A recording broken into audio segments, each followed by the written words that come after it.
วันนี้เราก็จะมาพบปะพูดคุยกับเราอดีตสามเณรแล้วก็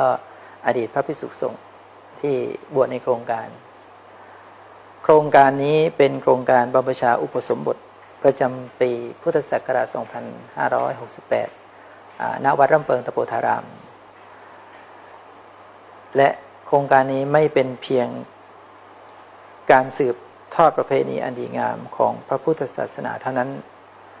แต่ยังเป็นแหล่งบ่มเพาะคุณธรรมจริยธรรมให้แก่เยาวชนและประชาชนทั่วไปซึ่งเมื่อพวกเขานั้นลาสิกขากลับไปใช้ชีวิตเป็นคฤหัสถ์อีกครั้งก็จะได้นำหลักธรรมคำสอนและประสบการณ์ที่ได้รับไปปรับใช้ในชีวิตประจำวันเป็นการสร้างคนดีสู่สังคมและวันนี้เราก็จะได้นำทุกท่านนั้นได้มาพบปะพูดคุยอดีตสามเณรอดีตพระภิกษุสงฆ์และก็อดีตศิลจารณี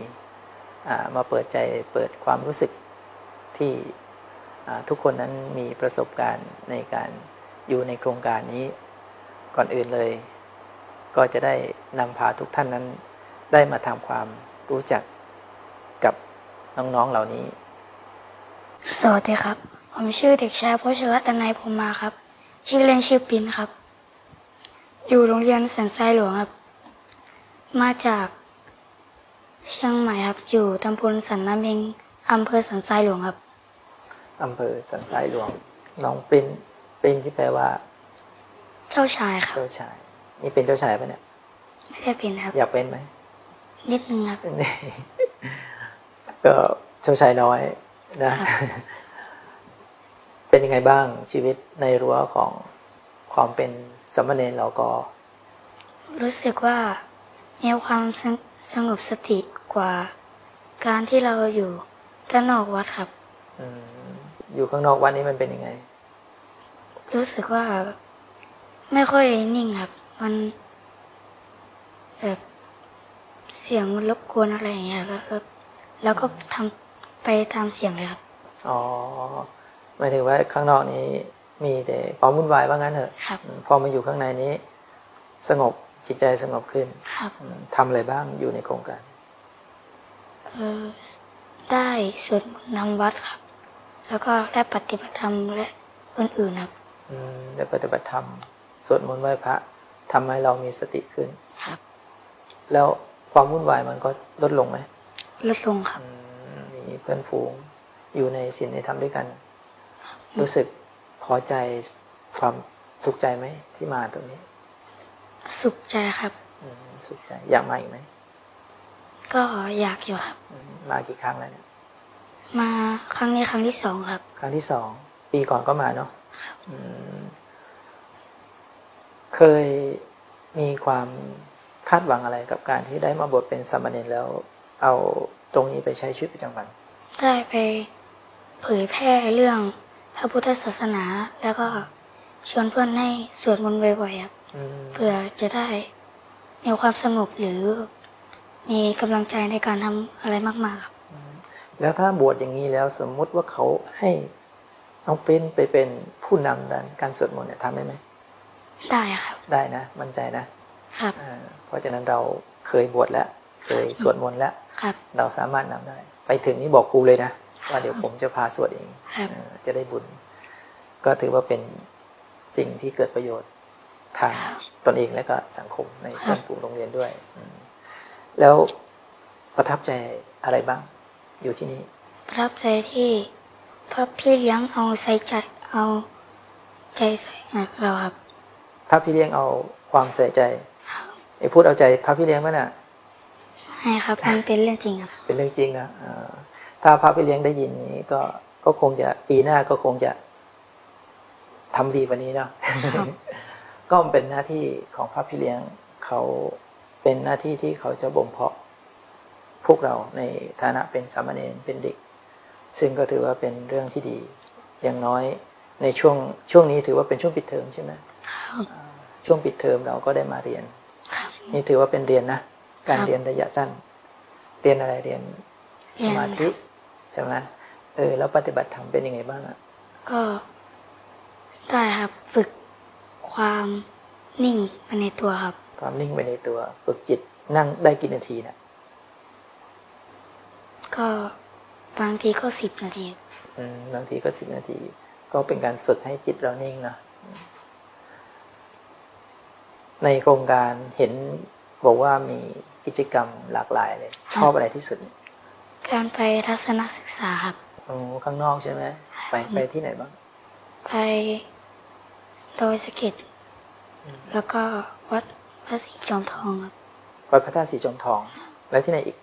แล้วก็วัดหาริคุณชัยครับแล้วเจออะไรบ้างไปข้างนอกนั้นได้เห็นอะไรบ้างได้เห็นได้ทำอะไรบ้างได้ส่งได้ส่งน้ำส่งน้ำพระก็ได้มุทิตาครูบาอาจารย์สักการะครูบาอาจารย์แล้วก็ได้อะไรอีกได้ของขวัญที่ระลึกอย่างเช่นเหรียญแล้วก็อะไรอย่างนี้ได้ของขวัญที่ระลึกด้วยดีถือเป็นของขวัญปีใหม่ที่ได้รับจากพระสงฆ์เนาะครับก็ถือว่าเป็นการแสดงความกตัญญูที่เราในฐานะเป็นตอนนั้นเป็นสามเณรนะก็ได้ไปกราบผู้มีศีลก็คือพระเถระในจังหวัดเชียงใหม่ซึ่งที่ไปนี้เป็นพระผู้ใหญ่ทั้งนั้นเลยนะเป็นพระอยู่ในเขตเชียงใหม่ซึ่งเราน้อยนักที่จะได้ไปเพราะว่าถ้าเราไม่ได้อยู่ในฐานะเป็นสามเณรบางทีเราก็ไม่ได้ไปนะแล้วไปวัดกี่ที่นะ10 กว่าที่ใช่ไหมใช่ครับ10 ที่ถ้าเราอยู่ข้างนอกคิดว่าเราจะมีโอกาสได้ไปไหมไม่ค่อยได้ไปครับยากเนาะนี่ก็คือการเข้ามาอยู่ตรงนี้ก็เป็นโครงการที่ชวนเราไปได้พบสถานที่อันเป็นก็สิ่งศักดิ์สิทธิ์นะเป็นแหล่งที่ว่าเราอาจจะไปวันหลังเราไปแล้วก็จะได้กราบไหว้ครูบาอาจารย์เวลาครูบาอาจารย์เห็นน้องสามเณรนี่เคยบวชมาเนี่ยมันก็จะเป็นเรื่องของอานิสงส์ที่เราจะได้ทำไปในอนาคตแล้วการที่เรามาบวชในครั้งนี้คิดว่าได้หลักธรรมได้ความคิดอะไรบ้างที่จะนำไปใช้ชีวิตประจำวันทำตามศีลนะครับไม่มากขึ้นก็คือมีศีลมีธรรมก็คือการให้เราเข้าใจว่าการอยู่ในสังคมนี้เราจะต้องไม่เอารัดเอาเปรียบใช่ไหมก็คือการสอนบ่มเพาะศีลธรรมจริยธรรมให้เราเข้าใจสังคมมากขึ้นก็นี้ก็ถือว่าเป็นการที่ให้น้องพริ้นได้เข้าใจหลักธรรมในเบื้องต้นที่สำหรับเราในฐานะเป็นเยาวชนนะเราก็จะได้เข้าใจพัฒนาตนเองในอนาคตต่อไปเราจะได้เติบโตไปเป็นเด็กดีที่มีความรู้เขาเรียกว่ามีศีลมีธรรมคิดว่าการที่เราได้ประโยชน์ตรงนี้เราระลึกถึงอะไรพ่อแม่บ้างได้รู้พระคุณของพ่อแม่ที่ได้ทำกับเราว่าพ่อแม่ทำให้เรามีความสุขถึงปัจจุบันได้ยังไงครับแล้วเราจะตอบแทนท่านอย่างไรบ้างช่วยแม่ทำความดีให้กับพ่อแม่ครับอย่างเช่นช่วยแม่ทำงานอะไรอย่างเงี้ยก็จะได้ระลึกถึงคุณของท่านแล้วเราก็ที่สำคัญเลยการที่เราจะทำความดีให้พ่อแม่เราจะต้องเป็นตัวเองที่เป็นคนดีเพื่อให้เรานั้นเป็นสิ่งที่พึ่งได้ในอนาคตด้วยนะเพราะฉะนั้นการที่มาที่นี่มันก็บ่งบอกให้เรานั้นได้พัฒนาตนเองไปในตัวและอนาคตข้างหน้าสิ่งที่เราจะทำดีให้พ่อแม่ก็คือคำสอนของครูบาอาจารย์ใช่ไหมเพราะงั้นตรงนี้แหละสิ่งที่จะบ่มเพาะให้น้องปริ้นได้ระลึกถึงความดีความงามเป็นการปลูกฝังตั้งแต่ยังเล็กเพราะงั้นเมื่อเราปลูกฝังความดีเข้าไปเราก็จะจดจำความดีนั้นไปจนถึงเราโต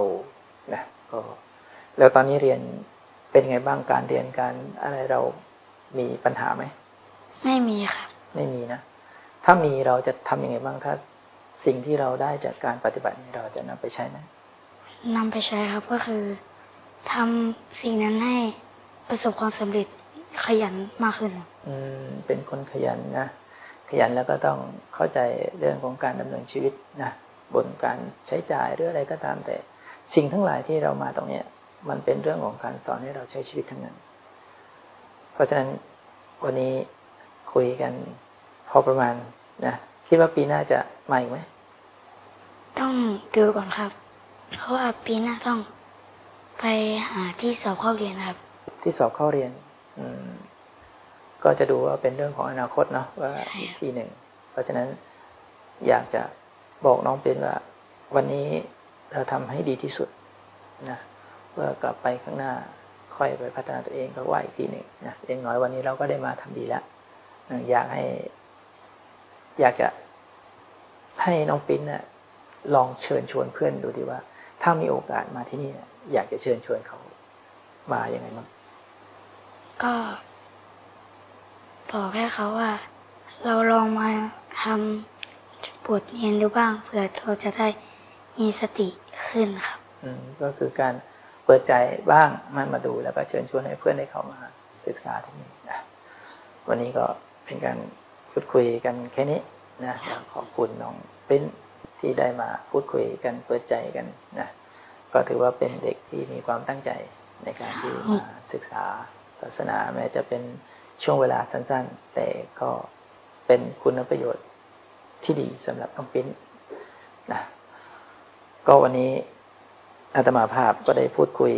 กับเด็กชายที่เพิ่งลาสิกขาไปกับว่าอดีตสามเณรก็เป็นการพูดคุยตามภาษาเด็กน้อยที่เขามีความนึกคิดในการที่จะเอาความดีความงามนี้ไปสร้างคุณงามความดีให้เกิดประโยชน์กับพ่อกับแม่นี่ถือว่าเป็นเด็กที่มีความคิดตั้งแต่เด็กคือการรู้จักคุณของพ่อของแม่ก็ถือว่าการบวชในโครงการนี้ก็เป็นการบ่มเพาะจิตใจให้เด็กๆทั้งหลายนั้นได้ปลูกฝังความเป็นคุณธรรมจริยธรรมและคุณค่าของความเป็นไทยนั้นจะได้สืบทอดพระพุทธศาสนาต่อไปวันนี้ก็พูดคุยกันพอประมาณวันนี้ก็ขอเจริญพร